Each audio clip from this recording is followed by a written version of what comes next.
पहाड़ों से घरा एक खूबसूरत गांव था, रामनगर। कुदरत की खूबसूरती हर तरफ फैली थी, मगर वहां के लोग अंधी अकीदत और पुरानी रस्मों में जकड़े हुए थे। इसी गांव में आशा नामी एक नौब्याहता लड़की अपने शौहर विद्याधर के साथ रहती थी। दोनों की जिंदगी सादा मगर मोहब्बत भरी थी।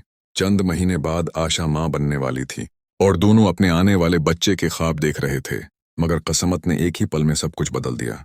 एक दिन विद्याधर आशा को अस्पताल ले जा रहा था कि रास्ते में हादसा हो गया। विद्याधर मौका पर ही चल बसा और अस्पताल पहुंचने पर आशा ने एक बच्ची को जन्म दिया, जो चंद लम्हों बाद दम तोड़ गई। एक ही दिन में आशा का सब कुछ खत्म हो गया। लोग उसे मनहूस कहने लगे। किसी ने उसके दुख को नहीं समझा।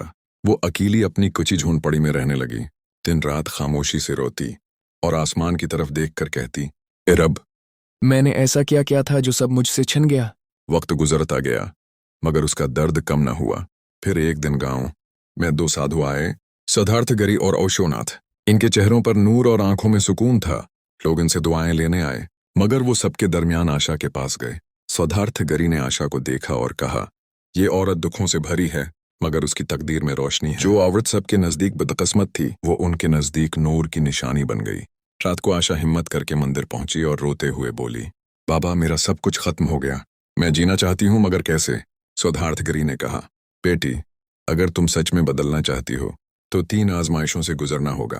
आशा ने बगैर सोचे कहा, मैं तैयार हूं बाबा। पहला इम्तिहान, खौफ पर काबू। साधु बोले, आज रात तुम्हें जंगल में अकेले रहना होगा, बगैर दिया, बगैर साथी के। अगर सुबह तक तुमने डर पर काबू पा लिया तो पहला दरवाजा खुल जाएगा। आशा के दिल में खौफ था, मगर उसने हिम्मत की।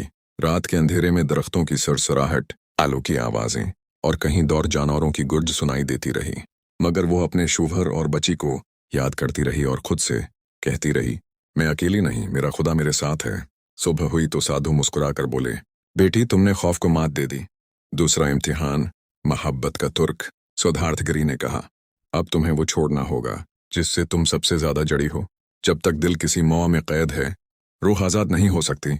आशा ने विद्याधर की तस्वीर उठाई, तालाब के पास पहुंची और नरम लहजे में कहा, मेरी मोहब्बत हमेशा जिंदा रहेगी, मगर अब मैं अपने गम से आजाद होना चाहती हूँ। उसने तस्वीर को आहिस्ता से पानी में बहा दिया।